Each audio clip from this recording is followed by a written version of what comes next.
Hello, hello, hello. Today is Friday the 13th of March, not to be confused with October Friday the 13th, 1307, where the Roman Catholic Church wanted to annihilate the Knights Templar and confiscate their wealth, thus why we think of ourselves as being on an unlucky day. But before I ramble, let me do our preamble. See, I'm a poet, my feet short. They're long fellows.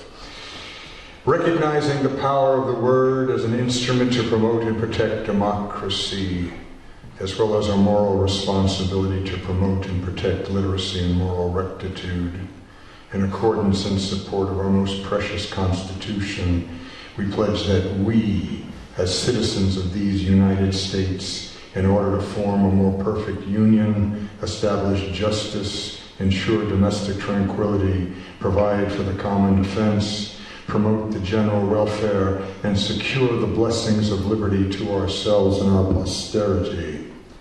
Swear to promote and protect what has been ordained and established as our Constitution for the United States of America, and as such offer proof of our witness to the power of the Word, to the offerings of our work, in order to not only document for all conscious souls to experience, but leave an ongoing legacy for our actions and the actions of the future, and as such recognize this moment as sacred for the next 7 generations.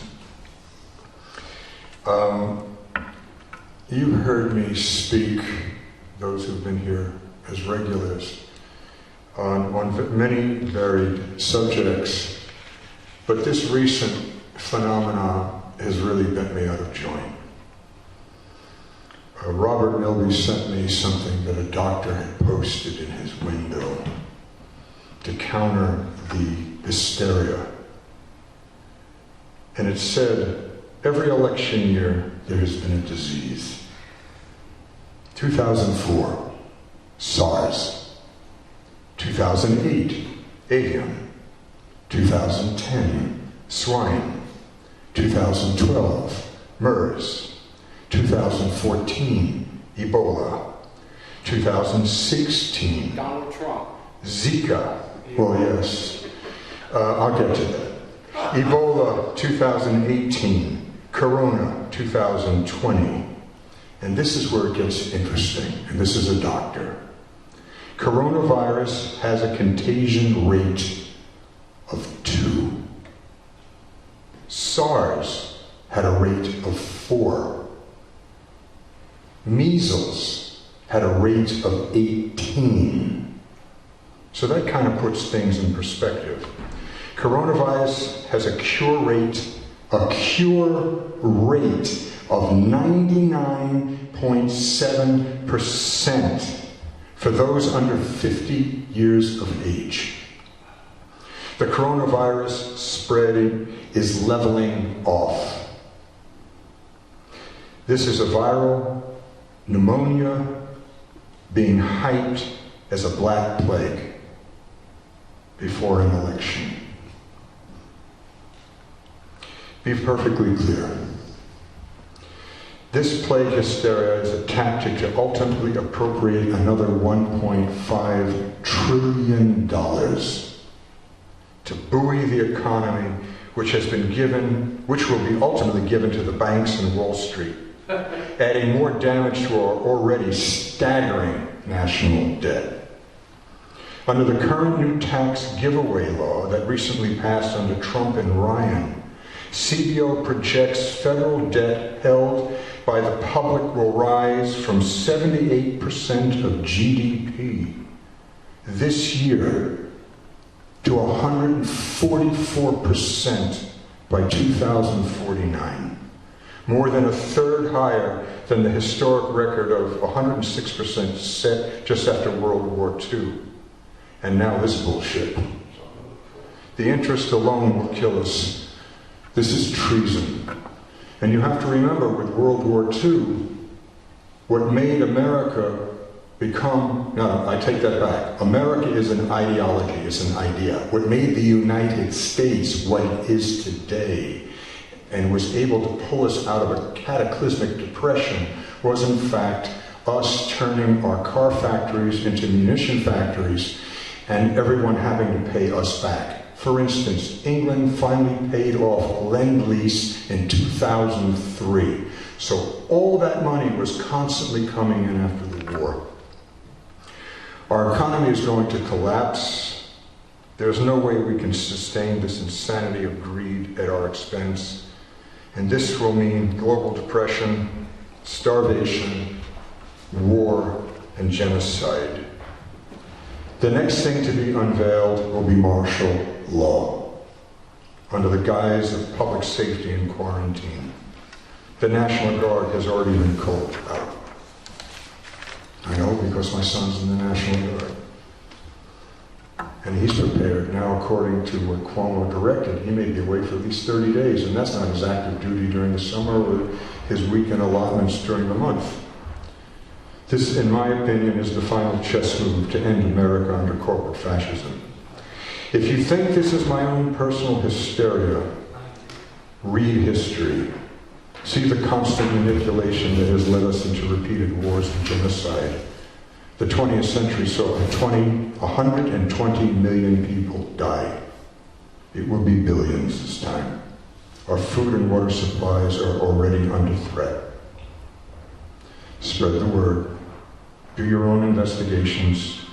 Turn off the television and contact with news media. It's all propaganda. At the moment, we will still have libraries to investigate the truth, but looking at how the present administration has so perverted the truth, it is a page out of the Joseph Goebbels playbook, and I quote, "If you tell a lie big enough and repeat it often enough, people will eventually come to believe it. It thus becomes virtually important for the state to use all of its powers to repress dissent, for the truth is the mortal enemy of the lie, and thus by extension, the truth is the enemy of the state." Joseph Goebbels, propaganda minister of the Nazi Party, who at the conclusion of the war and the inevitable defeat of the Third Reich, murdered his 6 children and did a double suicide with his wife. As I wrote in my Notre Dame is Burning, the forces of evil are not driven by a ruthless totalitarian, but emerge from the unwillingness of the masses to not intercede at the very beginnings of moral depravity. In essence, the foundation of evil is built upon mediocrity and playing it safe, not countering falsehoods and a smug indifference to the first few cells of toxicity that inevitably lead to the total sepsis of the organism. By then it is too late, and the depravity will continue until it dies from under its own weight. By then so much will be lost that at best a subpar culture will remain without the tools that it once had to evolve. All intelligentsia will have been exterminated. All individuals as well as leadership quality will have been expunged. In essence, a vacuum will remain out of the ashes from the allowance to first let the lie and the leader who lied take power. Society breaks down because of its inevitable devolved process of growing immorality and self-importance to claim a voice without meriting the right to have one. It's about education and perspective, or as it is now demonstrated, the lack of. Consciously taking away the meaning of words until the truth no longer exists. The problem is, we, the people, have just enough so to be afraid of losing what we have. When we finally realize we have nothing, it will be too late to storm the ramparts.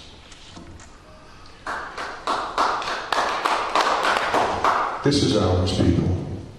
This is America.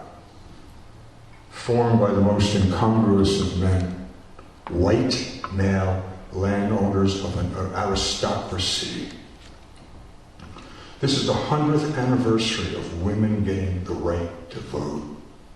You have the 13th Amendment in January 1st, 1863, which freed slaves. You subsequently had the 14th and 15th Amendment, which guaranteed the ability to vote. Women didn't get the right to vote until the 19th Amendment in 1920, which is not something to bitch and moan about, but marvel that in spite of the incongruity of these gentlemen, we have the ability to addend something that has become obviously wrong within our living structure with each other. So I'm very optimistic about the Constitution. What terrifies me, and that's America, what terrifies me is the corporate United States that does not give a rat's ass about life, liberty, and the pursuit of happiness. It's an algorithm to make more money. How much is enough? Evelyn Rothschild, $500 trillion. What do you do with that? You could put $100 trillion under your mattress, be very high. Take $400 trillion, buy the world, and do altruistic things and be a god. Loved, revered. Doesn't do it. Why? Anyway, enough of this negativism, but I have to cite science because we don't believe in science anymore. This is about the power of the word. This is about personal evolution. This is the reality that we must wake up to realize finally we all have our own voice. And we stand on the shoulders of each and every one of us, not as a threat, but as a synergy towards excellence and evolution, and finally the allowance to allow the Renaissance to finally happen again. And with what we know and with the information that is out there, this will dwarf the Italian Renaissance by comparison. Those of us who are old enough to remember what the Beatles did, that micro-Renaissance changed the world. It shape-shifted everything.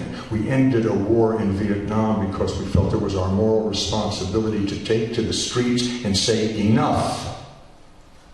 We took to the streets to promote civil rights. We took to the streets to promote women's rights. The war ended, we thought we succeeded, and we fell asleep, and the next thing that happened is Reagan and Thatcher got into power. And here we are. So the courage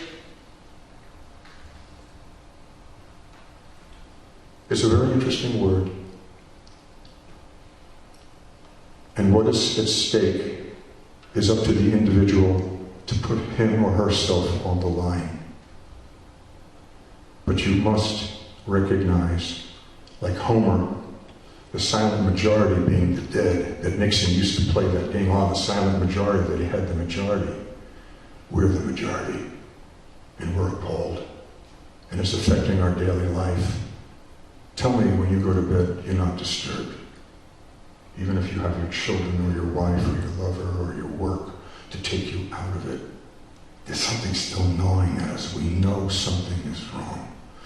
Well, my friends, this event, at least, is a demonstration, a celebration of the Word, and our ability to freely express ourselves. I don't care if you fall, you stammer, you stand up and you read again. You are always welcome. You are my teachers. This is a master class. We're hearing authors reading their own work. God bless it.